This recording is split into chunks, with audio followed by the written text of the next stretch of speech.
The former National Vice Chairman Northwest of the ruling All Progressive Congress, APC, Saliu Mohammed Lukman, has urged opposition parties and other critical stakeholders across the country to mobilize Nigerians towards dislodging the APC in 2027.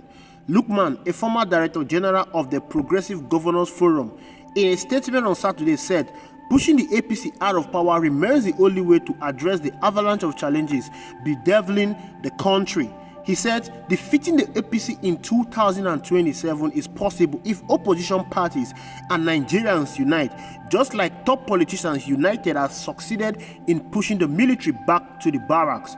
Nigerians are groaning over the spate of killings, kidnappings for ransom, food crisis, hike in electricity tariff, and the high cost of transportation, goods and services in the country, occasioned by the removal of the fuel subsidy by the APC-led government. He added, patriotic Nigerians and Democrats must resume the business of national mobilization to produce an alternative democratic platform to APC and not a charade of registered political parties.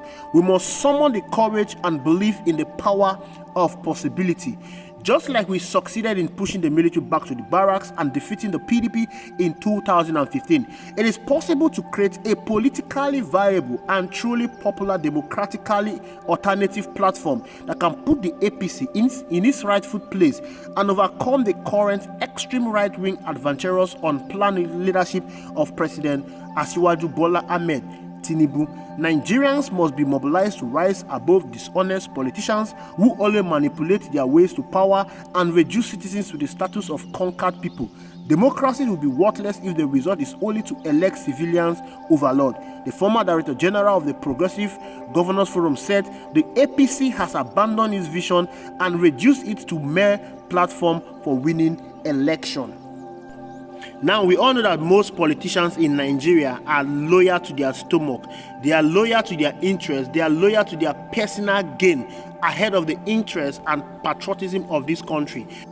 When they are in bed with any political party, when they are benefiting from that political party, they will say all manner of good things. They will lie through their nose to defend that political party. But when they are no longer benefiting from that same political party, they will turn around and begin to say all manner of things to that political party. We all know that is how most Nigerian politicians are built. But however, you don't need this man to tell you this thing. You don't need this man to tell you that APC need to be chased away in 2027. You don't need this man to remind you of your basic and civic responsibility to cast your vote in 2027 to chase away APC.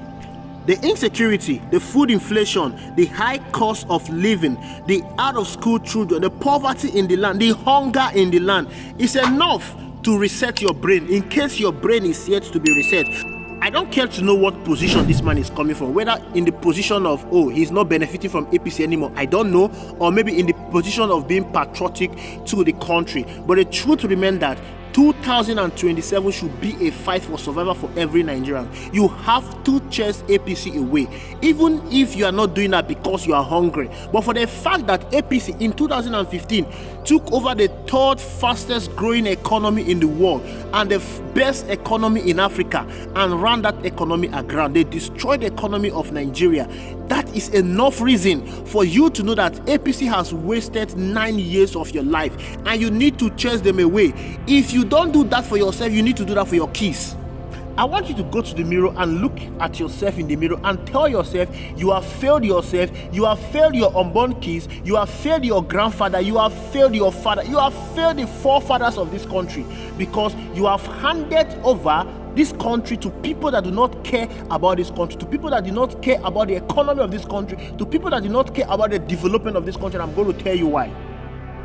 Compare the Nigeria you're heading today to what your father, to what your grandfather enjoyed in their days. Are you aware that during the days of your grandfather or your father, depending on the era they were in the 1980s, that the minimum wage was $208 in the 1980s? Are you aware? What is the minimum wage that you're enjoying today? $40. Have you seen the sharp decline of what you are enjoying? Your forefathers enjoyed a stable economy. Your forefathers, your father could travel to the United Kingdom, with a free visa. They could go there for shopping. They could go there during the weekend and come back to the country. How much do you need to save for you to travel to the United Kingdom today? How much? Despite being faced with the military regime, your forefathers, the government they had then, built the refinery that your government could not maintain.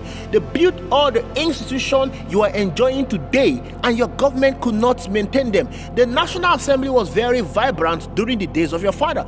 The military were very vibrant during the days of your father. The security agencies were very vibrant during the days of your fathers.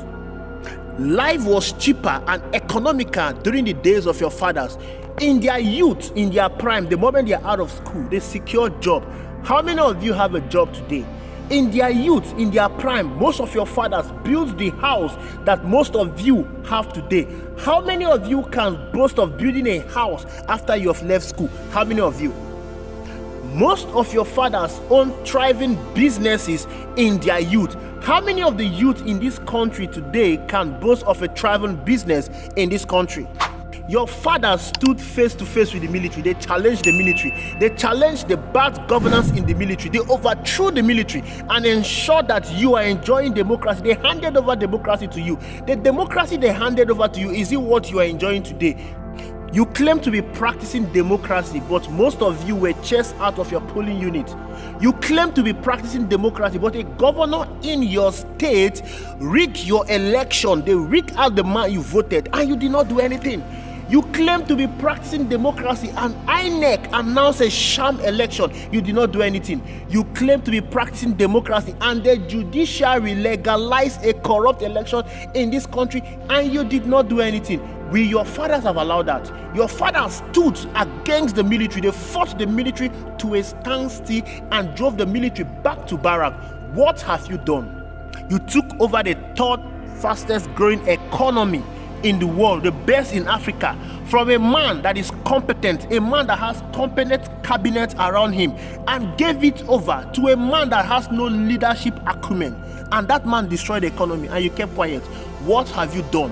What legacy will you leave for your kids? What legacy will you leave for yourself? Can you compare what you are doing to Nigeria today to what your forefathers, to what your fathers did for Nigeria? Can you compare? They left a better life. They left a better institution. Most of the things you are enjoying today in Nigeria was what your forefathers built, was what they left for you.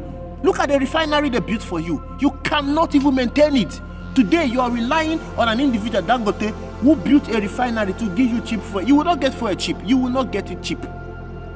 Your fathers fought war. They fought war to keep this country together. What did you do? You are online doing social media banter. You are online fighting tribal war. You are online doing social media vuvuzela. You are online supporting corrupt politicians. Look at the Oputa panel. You know what the Oputa panel did? Oputa panel set up an institution that question and query head of state of government in this country. They queried president in this country. Do we have such institution in Nigeria today that we query the president for wrongdoing? The president is controlling all the whole institution in this country. Your forefathers did better than you. So you don't need this man to tell you, don't need an APC chieftain to tell you that you need to chase APC. Chasing APC is your responsibility because you brought APC upon Nigeria. Therefore, the responsibility to drive them out, chase them away, the same way you chase a competent government in 2015, that is the same way you will chase APC out in 2027. It is your responsibility because you brought APC to power. You gave APC the power to terrorize you. You gave APC the power to destroy the economy. You gave APC the power to make Nigerians hungry. You gave APC the power to cause inflation in this country. You gave APC the power to devalue our currency. You gave APC the power to change our national anthem. You gave APC the power to destroy all the whole institution in this country. It is your responsibility to chase them away. It is your responsibility to right the wrong you did in 2015. You don't need anybody to tell you that. Anyhow you are going to achieve this, it's on to you to do it, and you must do it. If you don't, your life will keep wallowing in total disgrace. Thank you very much for watching. I'll see you in the next video.